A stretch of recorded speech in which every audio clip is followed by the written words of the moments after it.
అందరికీ నమస్కారం. నా పేరు సాయి మహేశ్వరి. నేను 7వ తరగతి చదువుతున్నాను. నేను భారతీయ భగవద్గీత గ్రూప్లో భగవద్గీత నేర్చుకుంటున్నాను. నేను గుంటూరులో గుజ్జంగుల్లాలో ఉంటాను. నేను ఇప్పుడు 8వ అధ్యాయంలో 1వ శ్లోకం చదువుతాను. ఓం శ్రీకృష్ణ పరమాత్మనే నమః. శ్రీమద్భగవద్గీత అథ అష్టమోऽధ్యాయः అక్షరబ్రహ్మయోగः.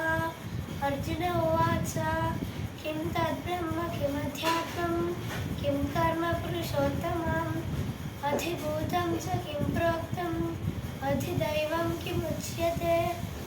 భావం: ఓ పురుషోత్తమ, బ్రహ్మ అంటే ఏమిటి? అధ్యాత్మం అంటే ఏమిటి? కర్మ అంటే ఏమిటి? అధిభూతం అంటే ఏమిటి? అధిదైవం అంటే ఏమిటి అని అర్జునుడు కృష్ణుడిని అడిగాడు. ధన్యవాదాలు.